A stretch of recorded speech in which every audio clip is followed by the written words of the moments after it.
Saudações mágicas. Meu nome é Eduardo Evel e eu sou conhecido aqui no mundo mágico, no mundo de Hector, como Edu.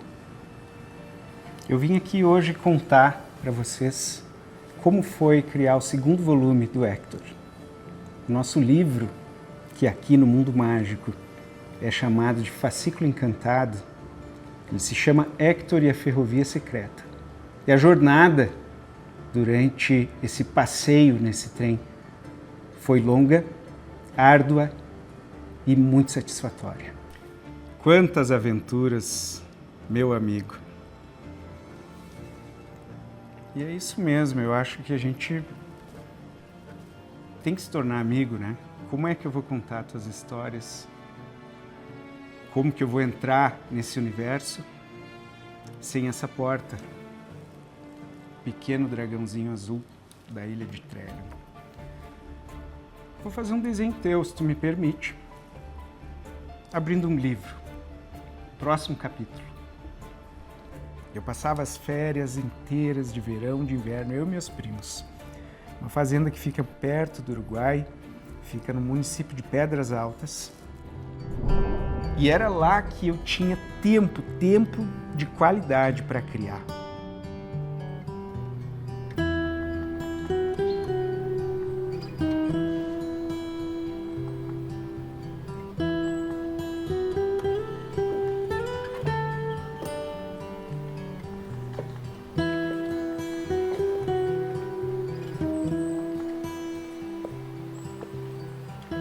Essa casa foi construída em 1886. Ela está na minha família há mais de 90 anos. É um lugar de alegria, de festas, de muitas histórias. Essa casa faz parte da minha história e eu faço parte dela. Não é à toa que chamam uma porta ou uma janela de portal, não no sentido místico, mas ele é geralmente uma passagem, uma forma de tu trazer luz para dentro da tua habitação e uma forma de tu ver aquela luz e as coisas que são construídas diante de ti. E tudo isso parece muito banal, onde a gente vive e vê as coisas comuns do dia a dia. Mas, para mim, são as coisas que fazem sentido. E essa aqui em especial, exatamente nesse quarto, eu produzi muito. Desenvolvi o meu desenho.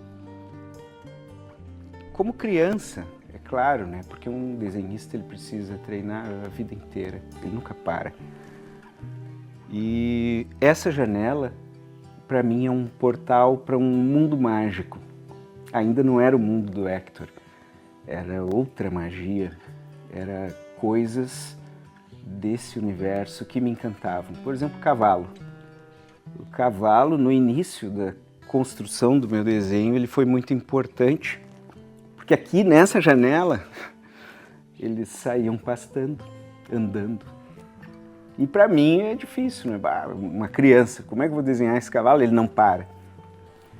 Então, o que eu fazia? Eu tentava entender aquela anatomia e aquela forma para que depois, consultando esse acervo 3D dentro da minha mente, eu pudesse desenhar da forma que eu quisesse.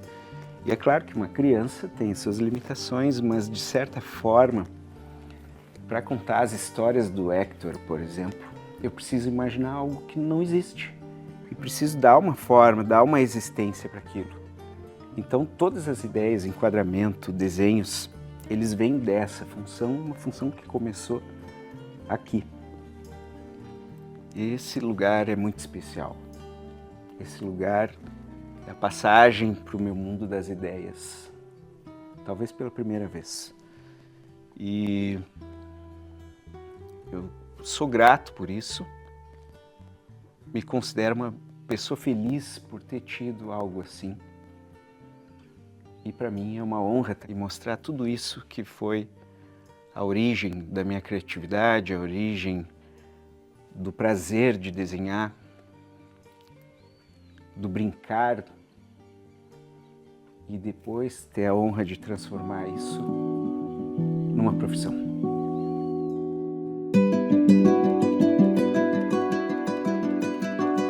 Que a inspiração maior do que a realidade, do que aquilo que a gente vive, do que a nossa própria história.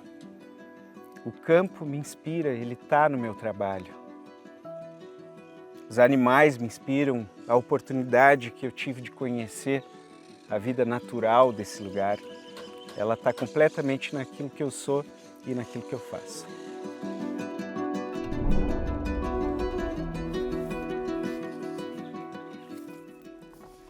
Essas aqui são umas das primeiras histórias em quadrinhos que eu concluí. Eu amava coleções, então ter múltiplas revistas era algo que me dava muito prazer. E eu amava também o Sonic, que era um personagem muito carismático, ele é ainda, né? Então eu criei amigos para ele. Depois disso, eu entendi que eu deveria ficar só com aquilo que é meu. E desenhei, me divertindo, brinquei nessas páginas. Elas foram feitas aqui, nessa fazenda. E elas me dão muita satisfação, eu tenho uma alegria em rever as coisas que eu já fiz.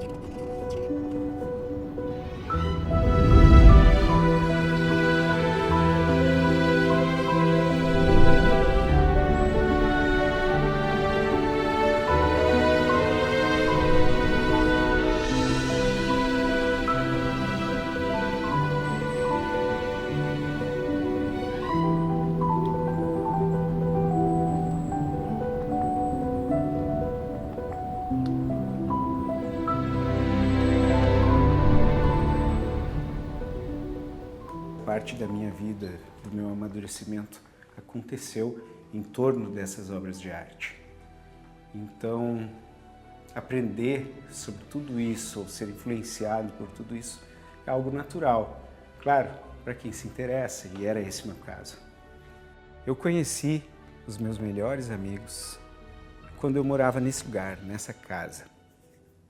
E quando eu tive esse contato com eles, querendo ou não, a gente cresce, a gente evolui com outras pessoas, com os amigos, mas profissionalmente, e aquilo que eu desempenho hoje como contador de histórias e como um desenhista, tem a mão deles.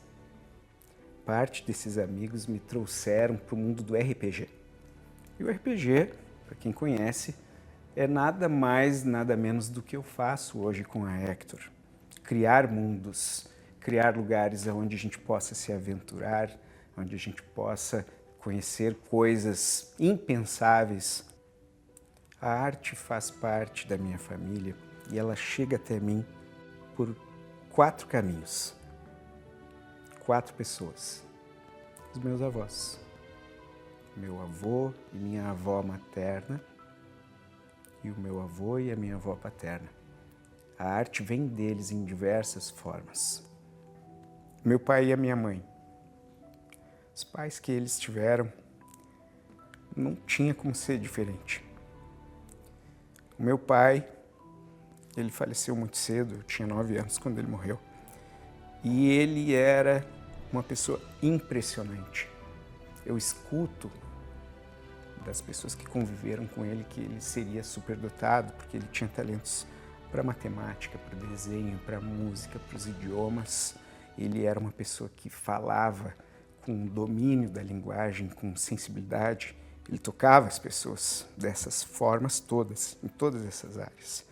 E eu comecei a desenhar com ele.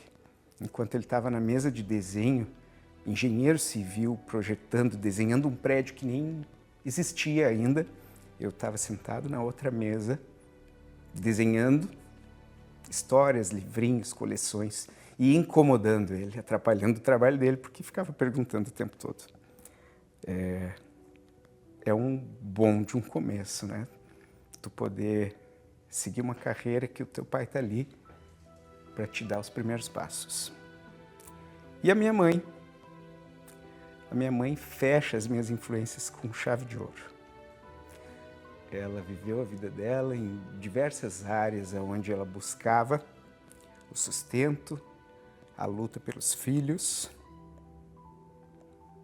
pelo melhor que ela podia dar, pelo melhor que ela podia trazer para essas crianças. Talvez, arrisco dizer, que ela abafou sonhos.